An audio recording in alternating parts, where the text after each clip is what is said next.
Hello दोस्तों, welcome to financial tips academy. आज फिर से आपके लिए लेके आऊँ ब्रेकआउट स्टॉक्स, जिसमें नेक्स्ट वीक में हम लोग इस पर फोकस रखेंगे, अपने वॉचेस पर रखेंगे और उसका एंट्री पॉइंट हम लोग समझेंगे क्या एसएल होगा, क्या टारगेट होगा। तो चलिए शुरू करते हैं अपने इस वीडियो को। आगे बढ़ने से पहले अगर आप मेरे चैनल पे पहली बार आएँ तो सब्सक्राइब करें और बेल आइकन प्रेस करें ताकि लेटेस्ट वीडियो का नोटिफिकेशन आपको मिलता रहे। आप तो चाहें यहाँ पे आप ज्वाइन भी कर सकते हैं, जिसमें कुछ स्पेशली आपके लिए अलग से वीडियोस बनाया जाएगा। ओके, यहाँ पे ज्वाइन का ऑप्शन आपके पास आ रहा होगा सब्सक्रिप्शन के साथ। तो चलिए अब शुरू करते हैं अपने इस वीडियो को। हम लोग देख लेते हैं अभी नेक्स्ट वीक के लिए कौन कौन से स्टॉक्स पे हमें फोकस करना है और किसमें किस हिसाब से पोजीशन बनाना है। ठीक है, तो यहाँ पे अकॉर्डिंग टू ब्रेकआउट स्टॉक्स यहाँ पे मैं लेके आया हूँ। यहाँ पे मंथली टाइम फ्रेम पे देखें, इसने बैंड को ब्लास्ट कर दिया है मंथली टाइम फ्रेम पे, और 52 वीक हाई वाला जो कॉन्सेप्ट अभी हम लोग प्रेजेंटली यूज़ कर रहे हैं उस हिसाब से इसने यहाँ पे अच्छा खासा ब्रेकआउट दिया है। ओके, तो पीटीएल है यहाँ पे, ठीक है ना। तो पीटीएल का आप चार्ट अगर आप देखेंगे, ठीक है, तो इसने ब्रेकआउट अच्छा खासा दिया है। और इसका हम अगर वीकली टाइम फ्रेम पे देखेंगे, ठीक है ना, तो वीकली टाइम फ्रेम पे भी देखिए काफ़ी दिन तक ये कंसोलिडेट कर रहा था एक रेंज में, बट उस रेंज को इसने ब्रेक कर दिया है। ठीक है, और इसका जो पिछला रेजिस्टेंस है उसके आसपास अभी इसके ऊपर क्लोज दे दिया। बट जो इसमें ख़ास बात है, इसमें वॉल्यूम बहुत ज़बरदस्त एडअप हुआ है। ठीक है, यहाँ पे वॉल्यूम बहुत ही ज़बरदस्त एडअप हुआ है एंड 3 स्टेप पैटर्न भी बना रहा है। ओके, तो ये वॉल्यूम बहुत मायने रखता है। ठीक है, और इसका अगर आप डेली टाइम फ्रेम में देखेंगे इस चार्ट को पीटीएल के, तो यहाँ पे देखें इसने कंसोलिडेशन दिया, जहाँ पे हम लोग हमेशा यूज़ करते हैं। कंसोलिडेशन के बाद एक ब्रेकआउट आता है ज़बरदस्त, फिर उसके बाद वहाँ पर इसने 3 कैंडल रेड बनाया। बट इस कैंडल को, मदर कैंडल जो इसका था, जो जहाँ से ये ब्रेकआउट दिया जिसमें वॉल्यूम ज़बरदस्त आया था, उसे तोड़ नहीं पाया, यहाँ तक आया। फिर उसके बाद फिर बहुत ही ज़बरदस्त यहाँ पे इसने कैंडल बनाया। तो हमें क्या करना है, या तो डेली टाइम फ्रेम पे इस तरह का कंसोलिडेशन मिले, या फिर हम लोग जो आवरली टाइम फ्रेम जो डिस्कस करते हैं 4 आवर पे या देन 2 आवर पे इस तरह का पैटर्न मिले आपको, या फिर इस तरह का पैटर्न यहाँ पे 20 SMA पे आए फिर वहाँ से बाउंस करता है। ठीक है, तो इसको अगर आप देखेंगे 2 आवर टाइम फ्रेम कहीं ना कहीं आकर के वहाँ से बाउंस किया होगा, देखा है ना।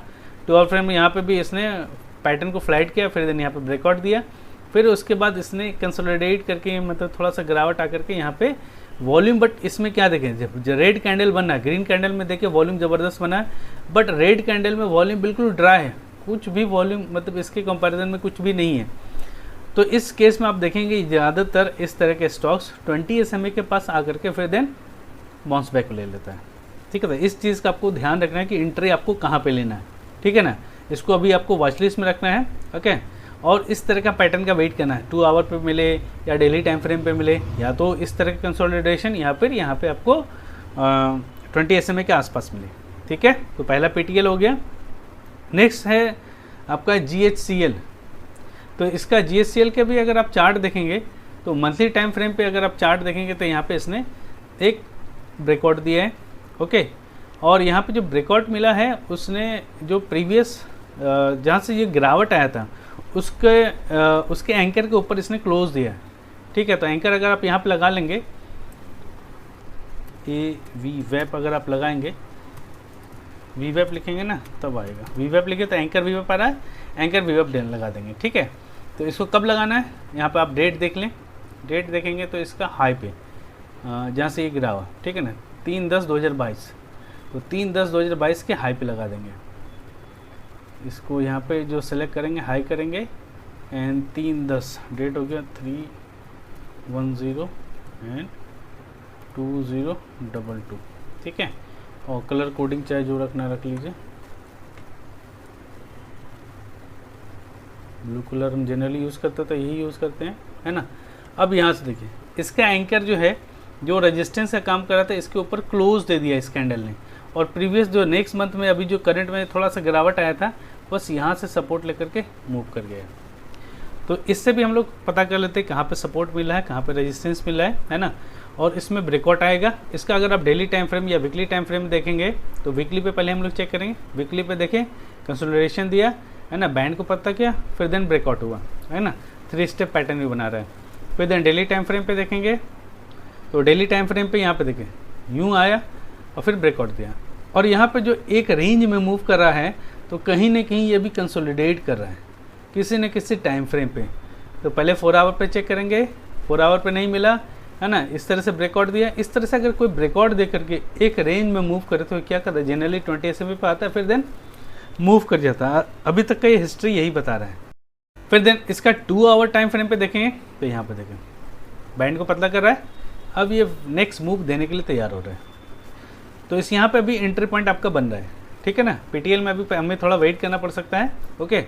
20 SMA के आसपास आए या बैंड को पतला करे 2 आवर टाइम फ्रेम पे, आवरली टाइम फ्रेम पे, 4 आवर पे या डेली टाइम फ्रेम पे, ठीक है ना। लेकिन जितने बड़े टाइम फ्रेम पे बैंड को पतला मिलेगा, है ना, उतना बड़ा आपको रिटर्न मिलेगा, ठीक है। GSCL का समझ गए, 2 आवर टाइम फ्रेम पे आपको यहाँ पे बैंड अभी पतला मिला है। फिर देन थर्ड स्टॉक है, that is Ashoka Buildcon. Ashoka Buildcon का अगर मंथली टाइम फ्रेम देखेंगे, इसने बहुत दिनों के कंसोलिडेशन के बाद यहाँ पे ब्रेकआउट दिया है।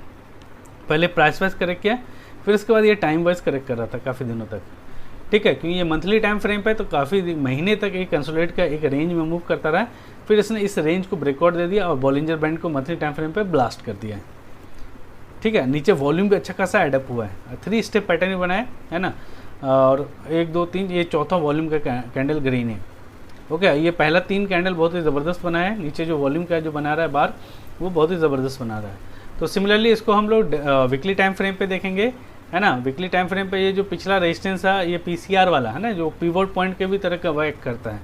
तो यहाँ पे जो रेजिस्टेंस है उसको भी इसने ब्रेक कर दिया है, ओके।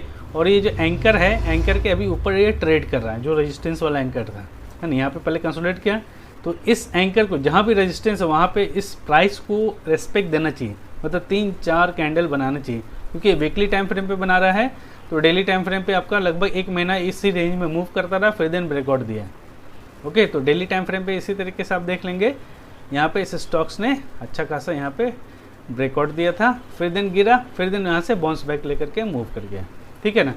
तो सिमिलरली इसमें भी वही चीज़ चेक करेंगे हम लोग, 4 आवर टाइम फ्रेम पे कहीं पे कंसोलिडेशन मिल रहा हो तो यहाँ पे एंट्री बनाएंगे, या 20 SMA के आसपास आए, या फिर दिन 2 आवर के आसपास हमें मिले कंसोलिडेशन, ठीक है। उसके बाद या फिर बैंड यहाँ पे स्क्वीज़ करे, उसके आसपास मूव करेंगे, या फिर 20 SMA के पास आए, ठीक है। बिल्कुल कॉन्सेप्ट क्लियर कर रखना है आपको। और SL जो होगा आपका, जो फ्राइडे लो हो या फिर 20 SMA के नीचे, या PCR जो डाटा है डेली टाइम फ्रेम पे देखेंगे, है ना, डेली टाइम फ्रेम पे देखेंगे इसके आसपास, है ना, या फिर ये जो बड़ा ग्रीन कैंडल बनाया है उसके नीचे क्लोज हो तो आपको आपका SL हिट हो गया, ठीक है। तो 108 के आसपास उसके नीचे क्लोज होना चाहिए, तो 107 के आसपास रख लेंगे हम, है ना। सिमिलरली GSCL के आसपास डेली टाइम फ्रेम में देखेंगे, डेली टाइम फ्रेम पे आपका इसके नीचे क्लोज, मतलब इसके आसपास ले ब्लू लाइन जो पिवट का CPR का 585 के आसपास यहाँ पे SL रहेगा। NPTL में डेली टाइम फ्रेम पे हम देख लेंगे सिमिलरली, है ना। तो SL आपका हो जाएगा इसके 20 SMA के आसपास 34 के आसपास आ रहा है, ओके। तो ये आपका SL होगा। बाकी टारगेट एज पर आपका अकॉर्डिंगली 5% प्लस हो जाए तो आप ट्रेलिंग SL लेके चलेंगे, 10% और 15% के आसपास हम लोग यहाँ पर रिटर्न एक्सपेक्ट कर सकते हैं, ठीक है, but depending upon the market situation, okay.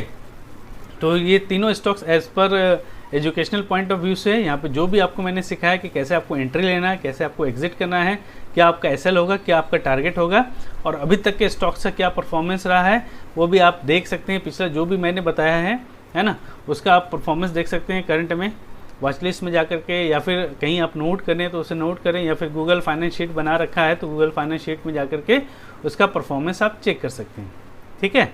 तो चलिए आज के लिए इतना ही, मिलते हैं अपने नेक्स्ट वीडियो में। Thanks for watching financial tips. Video पसंद आए तो लाइक करें, सब्सक्राइब करें और ज़्यादा से ज़्यादा अपने दोस्तों के बीच शेयर करें।